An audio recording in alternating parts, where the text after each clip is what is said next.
Hello guys, කොහොමද ඔයාලට? අද බලන්න යන්නේ ට්‍රැනොප්සෙල් ඩොංගුවා එකේ 20 වෙනි එපිසෝඩ් එක.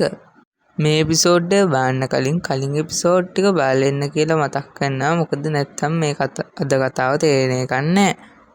එහෙනම් subscribe කරපු නැති යාළුවෝ subscribe කරගෙනම වීඩියෝ එක අන්තිම වෙනකම් බලලා හොඳ නම් like එකකුත් දාලා මතක් කරන ගමන් එහෙනම් අපි අද කතාව බලන්න යමු.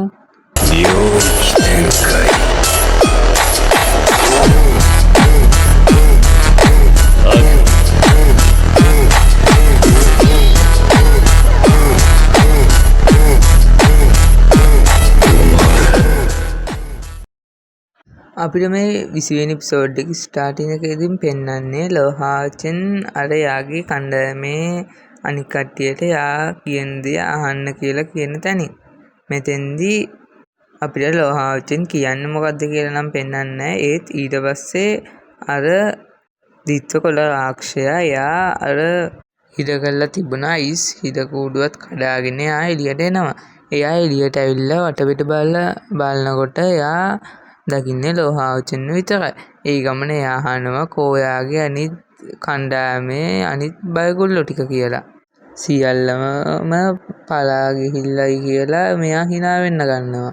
දුක් වෙන්න එපා. ඔයා මැරුවට පස්සේ මම ඔයාගේ කණ්ඩායමේ අයවත් හොයාගෙන ගිහිල්ලා මරනවා කියලා. ලෝහාචෙන්ට මේ දිත්වකොළ රාක්ෂයා කියනවා. ඊට පස්සේ ලෝහාචෙන් කියනවා මම නිහඬව ඉන්න වෙලාවේ ඔයා ගොඩක් බලවත් කියලා අදහසේරු කරගන්න එපා කියලා. ඊට පස්සේ අපිට පෙන්නනවා ලෝහාචෙන්ට එක දිගට පහර දීගෙන යන මේ දිත්වකොළ රාක්ෂයව. ඒත් ලෝහාචෙන් ඒ වයින් කොහොම හරි බේරිලා ඉන්නවා. අන්තිමේදී එයාගේ ගොඩක් ටෙක්නික්ස් එකපාර යූස් කරලා එයා ඒ දිත්වකොළ රාක්ෂයව කොහොම හරි පිටිපස්සට තල්ලු කරලා දානවා. ඊට පස්සේ අපිට පෙන්නනවා ලෝහාචෙන් එයාගේ ටීම් එකේ කට්ටියව එක එක්කෙනාව හම්බෙලා කතා කරලා ඒගොල්ලන්ට තමන් කරන්න ඕන දේවල් මේ රාක්ෂයා පරද්දන්න කියලා තියෙනවා. ඊට පස්සේ එකපාරටම මේගොල්ලෝ ඔක්කොම ඇවිල්ලා මේ රාක්ෂයාව ලෝහාචෙන් තල්ලු කරපු ගමන් ඒ රාක්ෂයාට හෙල්ලෙන්නවත් බැරි විදියට මේගොල්ලෝ වට වෙලා පහර දෙන්න ගන්නවා. ඒත් මේ රාක්ෂයා පළවෙනි ප්‍රහාරයෙන් නම් බේරෙනවා. ඒ ප්‍රහාරේ අර පිරිමි ළමයි දෙන්නගෙන් බාල සහෝදරයා අපේ හෝයුගේ ගින්දර පාවිච්චි කරලා ගින්දරත් එක්ක ප්‍රහාරයක් තමයි දියත් කරන්නේ. ඊළඟට එතෙන්ට ආව ශින්නක්කා එයාගේ ප්‍රහාරයක් යවනවා ඒ සතාගේ පැත්තට අකුණු ප්‍රහාරයක්. මේ ප්‍රහාරය නම් මේ සතාගේ ඇඟේ හැමතැනටම වදිනවා. මේ සතා මහා හයියෙන් කෑ ගහනවා. ඒත් එක්කම අපිට පෙන්නනවා කොහෙන්ද දුවගෙන එන මෝඩ ලින්ජියාව. එයා ඇවිල්ලා ලෝහාචෙන් කිව්ව විදියට අන්තිම ප්‍රහාරය දියත් කරනවා. එයාගේ අයිස් බලෙන් විශාල අයිස් හෙල්ලයක් මවලා මේ සතා කෑ ගහද්දිම මේ සතාගේ කට ඇතුලෙන් එයාගේ ඔළුවත් විනාශ කරගෙන ලොකු සිදුරක් හැදෙන ප්‍රහාරයක් දියත් කරනවා. ඊට පස්සේ මේ සතා කෑ ගහගෙන බිමට වැටෙනවා. එතකොට මේ ටීම් එකේ කට්ටිය සතුටු වෙනකොටම ආයෙමත් ඒ සතාගේ මල් සිරුර පැත්තෙන් එනර්ජි බ්ලාස්ට් එකක් එනවා. මේගොල්ලෝ හිතන්නේ ආයේ ඒ සතාට පාන එනවා කියලා මේගොල්ලෝ බය වෙනවා. ඒත් අපිට පෙන්නනවා ඒ සතාගේ ඒ එනර්ජි බ්ලාස්ට් එකෙන් පස්සේ ඒ සතා අන්තිම හුස්ම හෙළලයි කියලා. ඊට පස්සේ මහා හයියෙන් කෑ ගහ මෙතෙන්ට ආව ලින්ජියා අපි එක්කලා උඩ පැන ගිහිල්ලා ඒ සතාගේ හුස්ම වැටෙනවද කියලා බලනවා. ඊට පස්සේ හුස්ම වැටෙන්නේ නැති හින්දා සතුටින් ලෝහාචෙන්ලා පැත්ත බලද්දිම එකපාරට මේ සතා හැරිලා මේ ලින්ජියාට ප්‍රහාරයක් දියත් කරන්න හදද්දිම එතන ඉස්සරහට පැන ලෝහාචෙන්ට ඒ ප්‍රහාරය වදිනවා. එයාගේ එක උළු හිසක් ගැඹුරටම තුවාල වෙනවා. ඊට පස්සේ ලෝහාචෙන් එයාගේ එක ස්කිල් එකකින් ඒ සතාව පිටිපස්සට තල්ලු කරලා දානවා. ඒත් එක්කම ඒ සතා රෝල් වෙවි ටික දුර ගිහිල්ලා බිමට වැටිලා හරියටම මැරෙනවා. මේ සතා යාගේ අන්තිම හුස්මත් පාවිච්චි කරලා කොහොම හරි එක්කෙනෙක්ව හරි මරන්න තමයි බැලුවේ. අන්තිමේදී අපිට පෙන්වනවා ලෝහාචෙනුත් එහෙම බිමට ඇදන් වැටෙනවා. ඊට පස්සේ සෙට් එකම ලෝහාචෙන් ගාවට යනවා. ඊට පස්සේ එතෙන්දී ලෝහාචෙන් අවසන් ගමන් ගිහිල්ලා මේ කතාව මෙතනින් ඉවර වෙනවා. නෑ එහෙම ඉවර වෙන්නේ නෑ. ඊට පස්සේ අපිට පෙන්නනවා අර පෝටල් එක ගාවට ගිහිල්ලා ඒගොල්ලෝ ආයෙමත් සිටි එකට ගිහිල්ලා ඉන්න සීන් එක. ඊට පස්සේ ලෝහාවචෙන් ටිකෙන් ටික ඇස් අරිනවා. ලෝහාවචෙන් අහනවා අර වෙලාවේ යා සිහිය නැති වුණාන් පස්සේ මොකද්ද උනේ කියලා. ඊට පස්සේ මේගොල්ලෝ කියනවා මේගොල්ලෝ කතා වුණා කියලා. මේගොල්ලෝ හයිද්‍රජිත්‍රාක්ෂයට මුහුණ දුන්නා විතරයිනේ. ඒගොල්ලොන්ට ඒත් මේ පරීක්ෂණයේ සමත් වෙන්න ඕන තරම් යක්ෂයෝම මරන්න බැරි වුණානේ එහෙම කියලා. ඊට පස්සේ එකපාරටම ඒගොල්ලෝ ඉඳපු හරියෙන් කොළ පාට එළියක් එක්ක මිනිස්සෙක් කතා කරන්න අරගෙන කියලා තියෙනවා ඔයගොල්ලෝ මාත් එක්ක ආයෙමත් මුන්සිඩියකට යන්න ඕන කියලා. ඒ වෙලාවේ තමයි අපිට යාව පෙන්නන්නේ. ඇවිල්ලා තියෙන්නේ මෙතන මේ පෝටල් එක ගාවදී මේගොල්ලන්ට හම්බුණ අධ්‍යක්ෂක. එයා ඇවිල්ලා මේගොල්ලෝ මේ භයානක හයිද්‍රජිත්‍රාක්ෂයෙක්වත් මරපු හින්දා මේගොල්ලොන්ව යක්ෂයෝ අඩු ගාණක් මැරුවත් මේගොල්ලොන්ව පාස් කරලා තියෙනවා. ඊට පස්සේ ආයෙමත් පෙන්නනවා ඒ අධ්‍යක්ෂකතුමා වගේ රැවුල අල්ලනවා වගේ ඇක්ට් එක දාගෙන ලෝහාවචෙන්ට මේක කියන සින්න. ඊට පස්සේ සින්නක්ක කියනවා ඒ වගේම අපි තව ස්තුති කරන්න ඕන ආරක්ෂක නයිට්‍රයෙක් වෙන ලෝහාවචෙන්ට අපිව මේ හයිද්‍රජිත්‍රාක්ෂයාගෙන් බේරගත්තට කියලාත් කියනවා.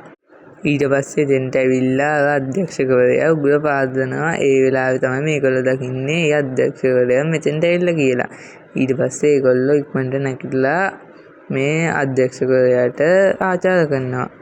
ඊට පස්සේ මේ අධ්‍යක්ෂකවරයා කියනවා මම දැන් කියන්නම් කියලා මේ ඩීමන් හන්ට් පරීක්ෂණය ගැන. මේකෙදි දැන් මේ තිබිලා තියෙන්නේ මේකේ තෝරගන්න පරීක්ෂණය විතරයි. ඊළඟට මේගොල්ලොන්ට ප්‍රධාන පරීක්ෂණයක් තියනවලු මුහුණ දෙන්න. ඒත් ඊට කලින් මේ අධ්‍යක්ෂකවරයා කියනවා මේ තරඟේ පවත්වන්නේ අවුරුදු 5කට සැරයක් විතරලු.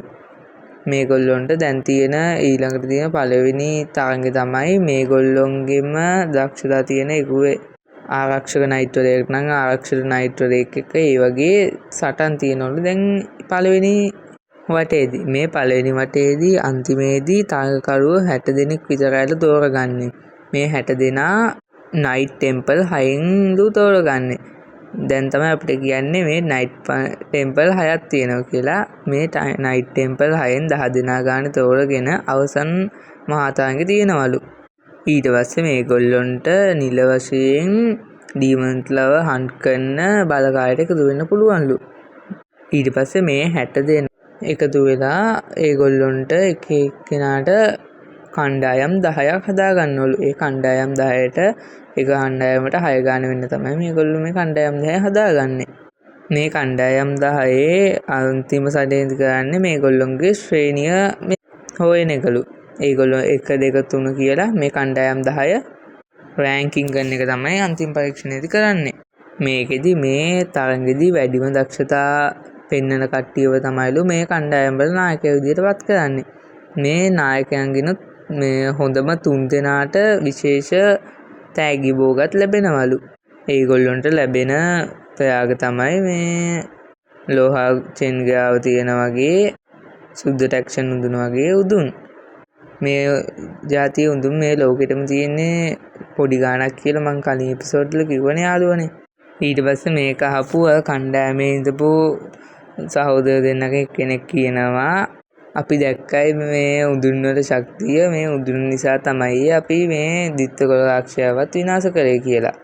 ඊට පස්සේ ඒක අහන් ඉඳපු මෙතන ඉඳපු අධ්‍යක්ෂක කියනවා එහෙම තමයි ළමයි ඔයාලා මේ උදුන් වගේම දක්ෂතාවත් හොඳට පුරුදු වෙන්න ඕන කියලා. ඔයගොල්ලොන්ට මේ තරඟදී විශිෂ්ට කණ්ඩායමක් බවට පත් වෙන්න පුළුවන් වේවි කියලා මෙයා සුබපතනවා. ඒ වගේම මේගොල්ලොන්ට කණ්ඩායමක් විදියට සහයෝගයෙන් කටයුතු කරන්නයි කියලාත් මෙයා කියනවා. ඊට පස්සේ මේගොල්ලොන්ට මෙයා කාසි 4ක් වගේ ටෝකන් 4ක් දෙනවා මේකේ කියලා මේ පරීක්ෂණයේ සමත් වෙච්ච කට්ටිය ඊළඟට තියෙන තරඟවලට සහභාගී වෙන්න ඕන වෙන ප්‍රවේශ පත්‍රය කියලා තමයි මේක දෙන්නේ. ඊට පස්සේ අපිට වෙන්නනවා මේ එක එක්කෙනාගේ නයිට් පන්සලයි ඒගොල්ලොන්ගේ විශේෂතාවය ටික පෙන්නනවා. ඊට පස්සේ අපිට පෙන්නනවා මේ ගොල්ලොන්ගේ පළවෙනියටම පෙන්වන්නේ අර චෙන්සී කියන මේ සහෝදරයෝ දෙන්නගෙන් වැඩිමහල් එක්කෙනා. එයාගේ ටෙම්පල් එක තමයි වෝරියර් ටෙම්පල් එක. මෙයාගේ ආයුධ තමයි ටව පලිහයි පාෂාණ සන්නාහයයි. මෙයාගේ මානා 751යි. ඊට පස්සේ අපිට පෙන්නනවා එයාගේ මල්ලි චෙන්සීව. එයාගේ මානනා 682යි. මෙයා පාවිච්චි කරන ආයුධ සන්නාහය තමයි ගින්දර පාවිච්චි කරන්න පුළුවන් කිනිසි දෙකකුයි ෆයර් ආම් එකකුයි. ඊට පස්සේ අපිට පෙන්නනවා ලින්ජියාව. එයා මැජික් ටෙම්පල් එකෙන් තමයි ඇවිල්ලා තියෙන්නේ. එයාගේ මාන 1221යි. මම මෙයාට ලින්ජියා කියලා කිව්වට යාළුවනේ මෙයාගේ ඇත්තම නම ලින්ජියා ලූ.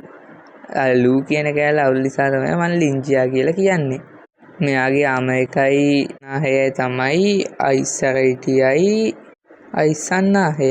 ඊට පස්සේ අපිට වෙන්නවා අපේ ශින්නක්කව. එයා විනය නයිට් කෙනෙක්. එයා කොහොමද මූන් ටෙම්පල් එකේනේ.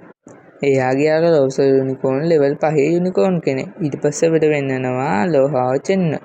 දැන් අපේ ලෝහාවචෙන්ගේ මාන ගාන 1154යි. මෙයා කොහොමද ආරක්ෂක නයිට් කෙනෙක්. මෙයාගේ විශේෂ දක්ෂ ශුද්ධ ටැක්ෂන් උදුන කියලා අපි දන්නවනේ. ඊට පස්සේ අපිට හෝයුව පෙන්නලා කියනවා එයා level 4 සතෙක්ගේ යාගේ level එකක්වත් කිසිම තොරතුරක් නැtei කියලා. ඊට පස්සේ අපිට පෙන්නනවා මේ අධ්‍යක්ෂකවරයා කියනවා ඔබ මේ අසලේ මේ ඩීමන් හන්ට් එකට ඩීමන් හන්ට් පරීක්ෂණයට සම්බන්ධ වෙනවයි කියලා තහවුරු කරන්න ඔයගොල්ලොන්ගේ අත්සලකුණු තියන්න කියලා. එතකොට මේගොල්ලොන්ගේ මූන්ට ඉස්සරහින් ඩිජිටල් ස්ක්‍රීන් එකක් වගේ එකක් මතුවෙන යාළුවනේ මේගොල්ලෝ ඒකට අත තියනවා. එතකොට ඒගොල්ලොන්ගේ අත ස්කෑන් වෙලා මේගොල්ලොන්ව නිල වශයෙන් මේ ඩීමන් හන්ට් පරීක්ෂණයට ලියාපදිංචි වෙනවා.